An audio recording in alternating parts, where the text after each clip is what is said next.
Welcome to Northman's Keep.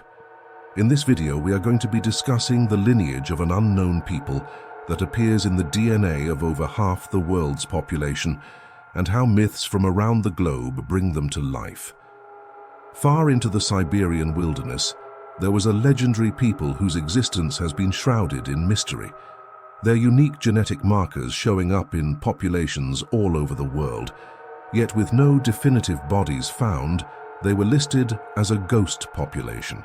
Until now, deemed the ancestral North Siberians and ancestral North Eurasians, these people were mammoth hunters, an early branch of West Eurasians, who branched off very soon after the split between East and West, around 40,000 years ago. But again, mixing with that very early branch of East Eurasians, similar to Tianyuan man, creating their unique phenotype. There has long been myths of tall, fair-skinned people with light-colored hair who helped develop technology in many cultures around the world. These included very far-ranging places such as ancient Japan, South America, South Asia, all the way back to Europe. Could these myths have actually been long-lost voyages of truth? New archaeological evidence has shown some stunning developments. In Greek mythology, the legend of Hyperborea speaks of a utopian land inhabited by a tall, light-skinned people with eternal spring. Hyperborea translates to hyper-north, those who live beyond the north wind. Some of the earliest mentions of Hyperborea comes from Herodotus, his work based on an earlier poem from Aristeas in the 7th century BC. The Hyperboreans were said to be fair-haired and live beyond the Isidones, a Scythian tribe based in the Kazakh steppes. These would have been the original Northmen. If we leave the mythical elements of the Griffins and Arimaspians out of the equation that places the Hyperboreans in Siberia, where even today they experience long daylight hours and warm temperatures in the summer, but brutally cold and dark days in the winter. This is the very birthplace of ancestral North Eurasian genetics. The long-lost book, quoted by Diodorus Siculus 100 BC, also mentions that they lived in a land where the sun set once a year, and this would place them near the Arctic North. The same latitude as the ANS Yana site, dated 32,000. A bit further south near the Anfontova Gora 3 site, we find the first gene strongly associated with blonde hair on a girl dated about 18,000 years ago. If we delve back into Hercules' story of capturing a doe with golden antlers, one can assume this is based in truth, since there is a species where females have them, reindeer. And their native distribution ranges from far northern Europe to Russia and Mongolia. This would imply Hercules had to go somewhere to the far north to retrieve the deer antlers from Hyperborea. Regarding the blonde gene in the Anfontova Gora 3 sample, what's interesting is this sample's DNA is more closely related to modern Native Americans than either the Yana site or the famous Malta boy. The once thought ridiculous notion of some Native American tribes having fair hair as mentioned in legend now becomes a plausible concept. Populations with the highest ANE concentration today are Siberian and South American tribes of indigenous natives, ranging up to 42%. Geneticists in the last few years have also come across other mysterious DNA in the Native American populations. The first starting with mtDNA, haplogroup X2, being found in the 9,000-year Washington state Kennewick man. The surprising haplogroup originally came from the Near East to Central Asia, 20,000 years ago, and belonged to an ancient Caucasoid people. Kennewick man was noted for his unique skull, more similar to Paleolithic Europeans or modern Ainu. Furthermore, haplogroup X is not found in South American Indians, only north, and when running DNA admixtures on him, he surprisingly shows 16 to 17% European Western hunter-gatherer DNA, along with 22% ANE, pointing to a continual West Eurasian sublineage. This is not to say he is not Native American. He is, and many modern tribes are still close to him. It's showing diversity in the populations.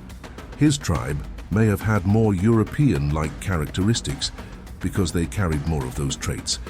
In the Argentine highlands, several aspects seem to differentiate the Henia Kamiare from the rest of nearby American Indians.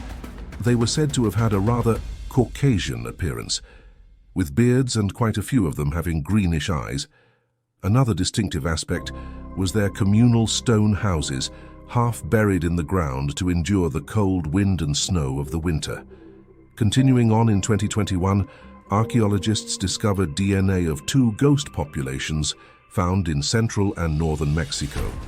The contribution from Upopa was identified in present-day Mixay from Mexico and Lagoa Santa, Brazil, through QP graph models and estimated to have diverged 24,700 years ago from Native Americans. The other doesn't contribute to any current populations. There appear to be more Native American lineages than we previously had learned. Some dogmatic archaeogenetics seem to be fixated on the 13,000-year-old Clovis culture because of genetic continuity today. However, we are finding that different groups of Native Americans have been populating the Americas for over 23,000 years, and genomes throughout the landscape still have unknown ghost populations, even including an Australo-Melanesian contribution. Here's a look at ancient mummies from Peru, dated from 1,000 to 2,000 years, showcasing characteristics of light brown, red, and even blonde hair. We've seen studies showing the amounts of melanin degrade over time, contributing to their lighter hair. But how does that explain why some mummies are still dark-haired sitting right next to them? Some must have had lighter shades to begin with. The Andean myth of Furatena tells about a man with blue eyes and blonde beard, Zabi, who entered the Muzo territories looking for the Fountain of Youth. On this journey he met the beautiful Fura, and they got together.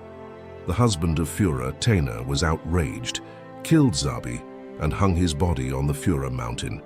Laughed at and considered white supremacy, by some academics the myth of the Cloud People also relates that light-haired, fair-skinned people built the Chachapoya stone monuments.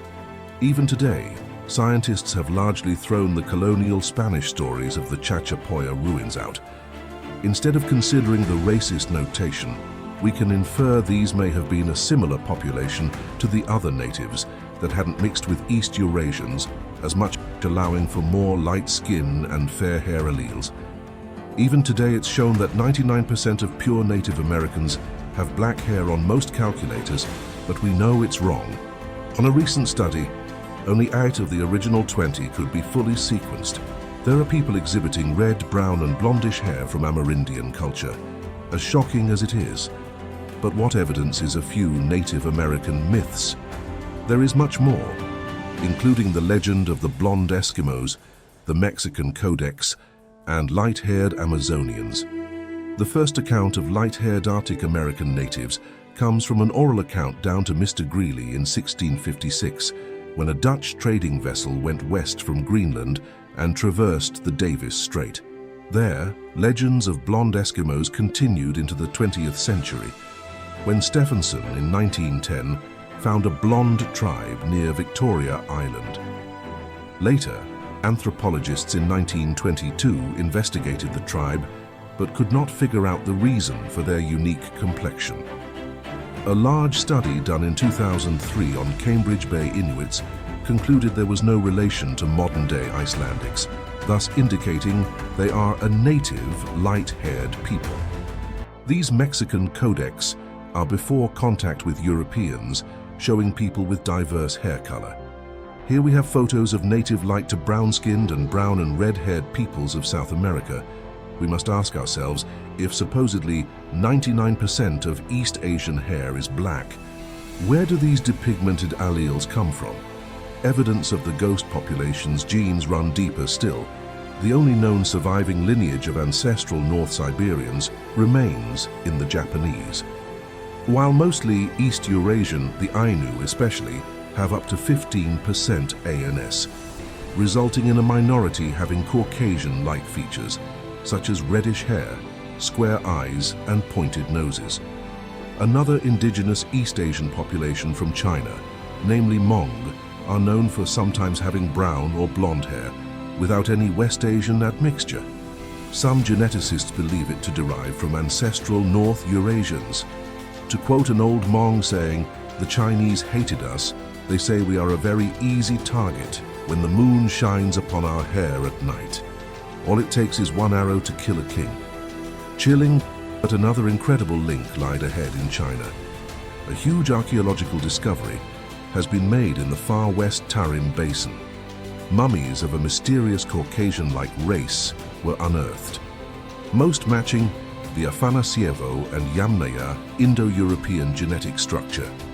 But in a startling surprise, the 4,000-year-old mummies showed a distinct genetic makeup, the most pure ancestral North Eurasian genetic substructure to date, ranging around 72%. There in the desert, archaeologists stared at a relic of the ghost population that changed the DNA of over half the human race. These people's features ranged from dark hair and eyes to fair hair and light eyes, intermediate skin to light skin, not too dissimilar to native Siberians today. They make up nearly half the DNA of early Native Americans and 1/8 to 1/3 of the DNA of populations ranging from North Europe, South Asia, up through Northeast Asia. These ancestral North Eurasians' DNA is imprinted throughout the entire world. The most well-known Indo-Europeans derive from a population with around 50% An admixture. Their textiles and technology is shown on nearly every continent. When examining the woven basket and clothing from the Tarim Basin relic population, we see the legacy of their tribe has spread in many diverse cultures. The intricate red geometric triangles struck a chord with those of many Native American cultures, indicating a close cultural kinship. On the other side of the world, we have traditional Ukrainian clothing showing similar symbols, and just north of them we have the Uralic peoples of Finland and Russia, also following the beautiful pattern designs. On the subject of Ukraine and Russia, when looking back to the Hyperborean and Aryan myth, multiple experts believe the infamous swastika represented the North Pole and the rotational movement around it.